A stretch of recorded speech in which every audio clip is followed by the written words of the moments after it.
Hello, today we are talking with Ryan McFarland, the founder of Strider Bikes here in Rapid City. Thanks for joining us today. You bet. Yes, thanks for having me. Absolutely. So we know this is a huge company here in Rapid City, great asset for our community.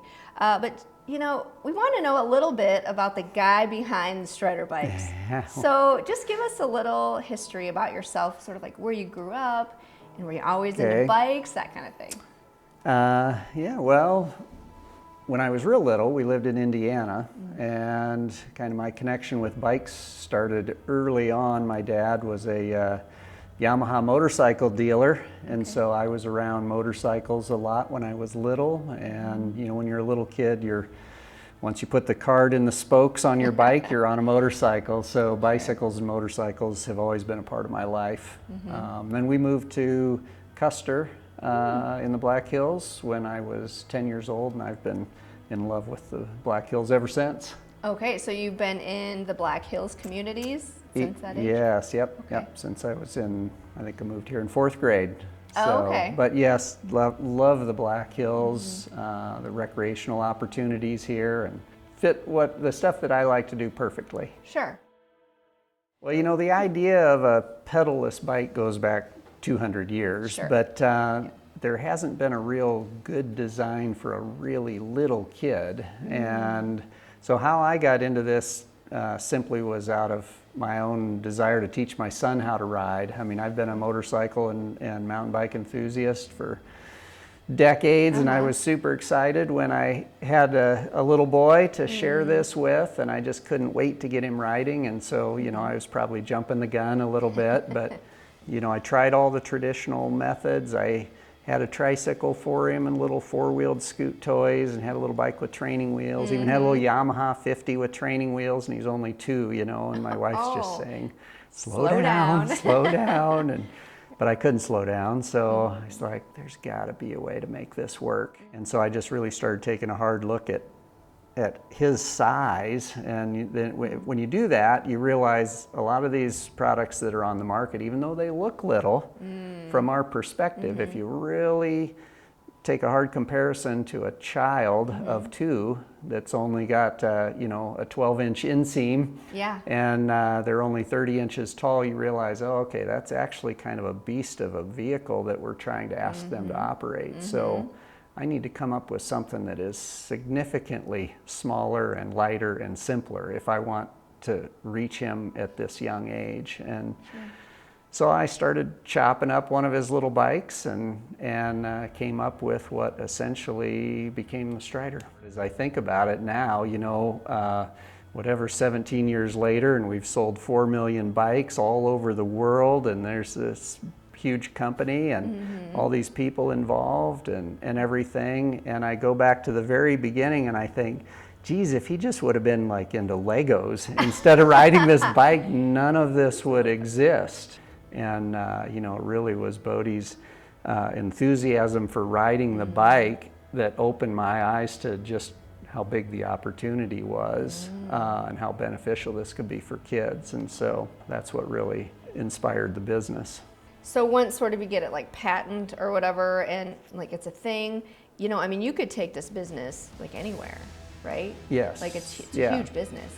But you kept it in Rapid City. Yep. Just because I love Rapid City, it's not necessarily the easiest place to run the business from. And I mean, I regularly get offers from people who want to buy the business or relocate the business to, some better shipping hub or something like that, but I mean, this is home to me, and this is where I love to be. The state of South Dakota too, just as economics in the state is very business friendly, and the core of the business, the world headquarters is right here in Rapid City. Stay tuned as we have more with Ryan McFarland of Strider Bikes after the break. We are joined once again with Ryan McFarland, founder of Strider Bikes. Yeah, we have our core product, which is the Strider 12-inch, and we have that in even 3 models now, just price points, and because everything keeps evolving. But that's really that 2 to 4-year-old child. That's the sweet spot for that product. And just as a way to get kids onto that product sooner, we developed the rocking base. So now that takes it down to really to 0. Yeah. 0 to 2, they can be playing on Right. that. Even Yeah. when they're just crawling around, you know, they can be just exploring the bike just from a crawling standpoint, all the different textures and surfaces, and getting familiar with it, and climb up, start rocking on it, and then 1.5 to 2 years old, they can pull it off the rocking base and start riding. And then just a follow-on product to that, we wanted to help kids get to that next step of transition. And the 14X bike was the next addition to the product line.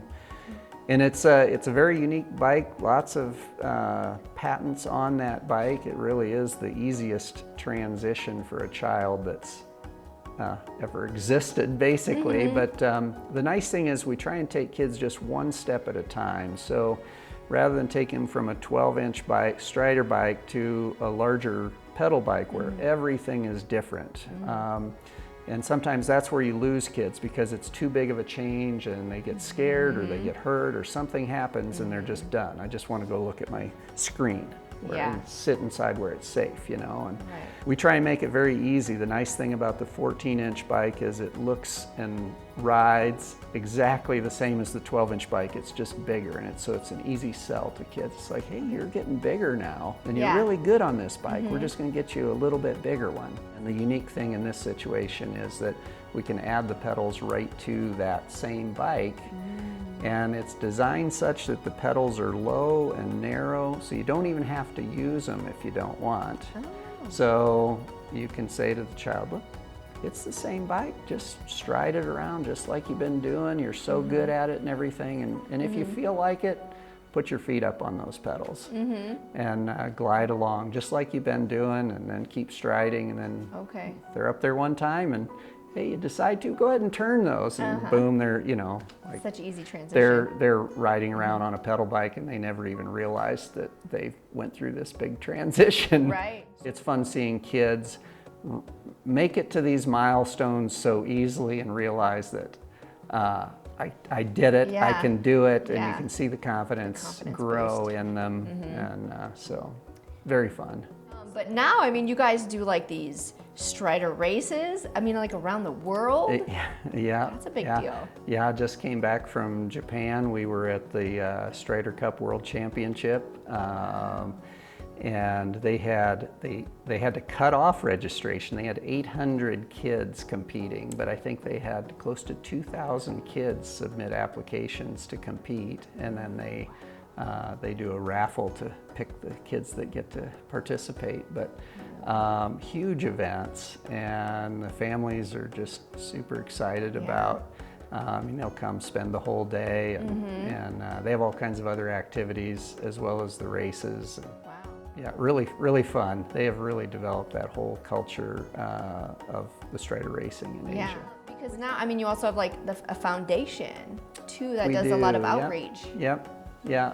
So on the 10th anniversary of the company, we started a nonprofit to kind of further just the benevolent efforts of getting more kids on bikes. And we had been doing quite a bit prior to that. But when you really start digging into the statistics of youth ridership, you know, you see there's been really quite a decline, a steady decline of kids riding bikes in the United States for 20 years. And you also see this significant rise in time spent on electronics and everything. And so just kind of realized, geez, these efforts we're making, even though, you know, we're doing what we can and probably giving, you know, a couple $100,000 towards charity every year from Strider, it's not even making a dent in this problem.